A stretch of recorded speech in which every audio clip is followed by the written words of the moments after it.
అబలయని దేశమును కబలింప తలపడిన పరరాజులకు స్త్రీల పటు శౌర్యమును చూపి రాజ్యతంత్రము నడిపెరా తెలంగాణ రాణి రుద్రమదేవిరా.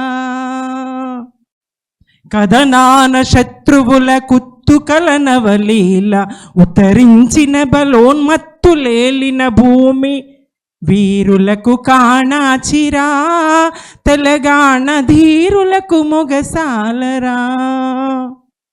నాడు మహదేవరాజు రుద్రమదేవి అబల అనుకొని ఆమె మీదికి కత్తి దువ్వి ఆమె చేత ఓడింపబడి పరాభవింపబడి బ్రతుకుపోరా అని ఆమె క్షమాభిక్ష పెడితే పారిపోయినవాడు.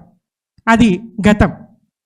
ఇవాళ ఈ పాలకుడు ఈ రేవంత్ రెడ్డి మరి అబల అనుకోనో మరోటి అనుకోనో కాదు, భయం, అణువణువున భయం, అడుగడుగున భయం, అభద్రతలతోని బతుకమ్మని చూస్తే, తెలంగాణ తల్లిని చూస్తే, తెలంగాణ అస్తిత్వాలను చూస్తే ఆయన భయంతోని అభద్రతతోని ఇలాంటి నీచమైనటువంటి పనులకు తెగబడుతున్నాడు అనేటువంటిది స్పష్టమవుతున్నటువంటి విషయం.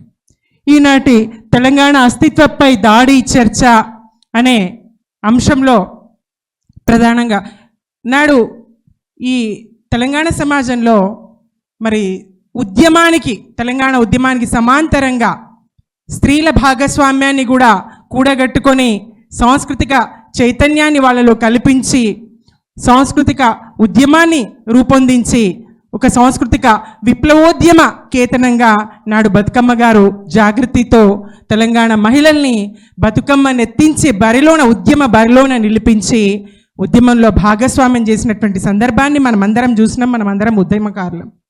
మరి ఈ సందర్భంగా ఈనాటి ఈ కార్యక్రమాన్ని ఏర్పాటు చేసినటువంటి జాగృతి వ్యవస్థాపక అధ్యక్షురాలు, తెలంగాణ సాంస్కృతిక విప్లవోద్యమ కేతనం కల్వకుంట్ల కవిత గారికి, సభాధ్యక్షులు అయాచితం శ్రీధర్ గారికి, విచ్చేసినటువంటి ఉద్యమ సహచరులకు, తెలంగాణ వాదులకు ఉద్యమ అభివందనాలు. జై తెలంగాణ.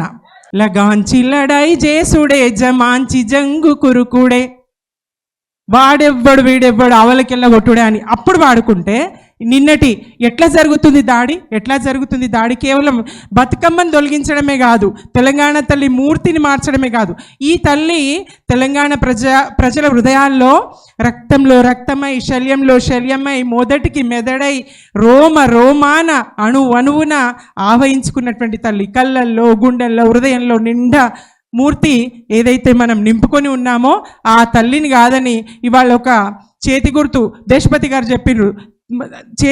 కాంగ్రెస్ మాతలా కూడా కాదు, కాంగ్రెస్ కార్యకర్తలాగా ఉండేటువంటి ఒక మహిళా మూర్తిని అక్కడ పెట్టి మనకు చూపిస్తూ కళలు, సంస్కృతి, అస్తిత్వం మీద దాడి చేస్తూ భాష మీద మన విజయబాడినటువంటి పాట అంత గొప్పగా ఉంటే నిన్న ఈ 3 రోజులు అసలు ఏం చేసిండో తెలియకుండా చేసినటువంటి విజయోత్సవాల్లో ఎంత దౌర్భాగ్యమైనటువంటి నీచమైనటువంటి పాటలు. పడితే లైన్లో పడుతుంది, అది పోతే ఇంకోటి వస్తుంది. ఎంత నీచంగా మహిళల్ని గురించి పాడుకునేటువంటి ఆ పాటలు ప్రభుత్వానికి తెలియకుండా వేదిక మీద ప్రజాప్రతినిధులు, మంత్రులు ఉన్నటువంటి సభా వేదిక మీద ఎట్లా పాడతారు? ఎట్లా ఈ కళలను, సంస్కృతిని విధ్వంసం చేస్తారు?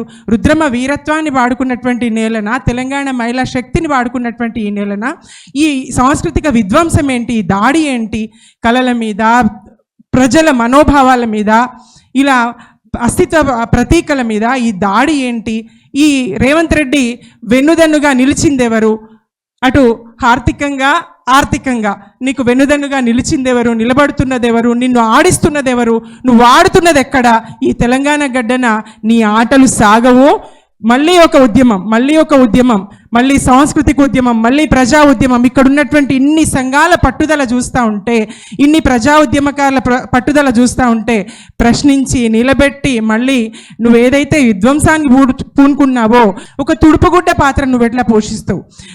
వ్యక్తిగతమైనటువంటి సభలు, ఇంటి పండగల్లో కూడా తెలంగాణ ధూమ్ధాంలను పెట్టుకున్నటువంటి సందర్భాలు. నా వ్యక్తిగత జీవితంలోనే నా బిడ్డ నామకరణ వేడుకలో నేను బిట్టల్ రెడ్డి అని ధూమ్ధాం కళాకారుల బృందాన్ని పిలిచి ధూమ్ధాం పాటలు పాడించిన. నేనే కాదు, చాలా మంది నాడు తెలంగాణ ఉద్యమంలో ప్రతి అవకాశాన్ని, ఇంటి పండుగల్ని కూడా ఉద్యమానికి ఉపయోగించినటువంటి సందర్భం. అటువంటి నాడు తిలక్ స్వాతంత్రోద్యమంలో ఎట్లయితే గణపతి నవరాత్రులు ఉపయోగించుకున్నారో, తెలంగాణ ఉద్యమంలో మరి ప్రజల పండగ, ప్రజల సాధక బాధకాల పండగ, జనాభాలో సగమైనటువంటి మహిళ పండగ, మహిళలను సంఘటితం చేసే పండగ, వాళ్ళ దుఃఖాలని ఎతల్ని ఎల్లబోసుకునే పండగ, అట్లాంటి బతుకమ్మను మరి వాళ్ళ తెలంగాణ ఉద్యమంలో భాగస్వామ్యం చేసి తెలంగాణ బరిలో నిలబెట్టి ఆ బతుకమ్మను ఎత్తినటువంటి మహిళను నిలబెట్టి చేసినటువంటి గొప్ప పండగ. తెలంగాణ తల్లి చేతిలోంచి ఆ బతుకమ్మను తొలగించడం ఎవ్వరు కూడా అంగీకరించరు. తెలంగాణ మహిళ అంగీకరించదు, తెలంగాణ సమాజం అంగీకరించదు, మార్చిన మూర్తిని ఎవరు అంగీకరించరని తెలియజేస్తూ మీ వెంట పోరాటంలో నాడున్నట్టే మళ్ళీ భవిష్యత్తులో కూడా, వర్తమానంలో భవిష్యత్తులో సందర్భం ఏదైనా తెలంగాణ దెబ్బ తగిలినటువంటి, దెబ్బ కొడుతున్నా అనుకుంటున్నాడు రేవంత్ రెడ్డి, కానీ దెబ్బ తింటున్నాడు. ఆ విషయం తెలుస్తలేదు. ఎవరో ఆడిస్తే ఆడి నీకు తెలంగాణ ప్రజలు ఇచ్చినటువంటి అవకాశాన్ని చేతులా నాశనం చేసుకుంటున్నావు అని తెలియజేస్తూ మరి పోరాటానికి సంసిద్ధం అవుదాం. మళ్ళీ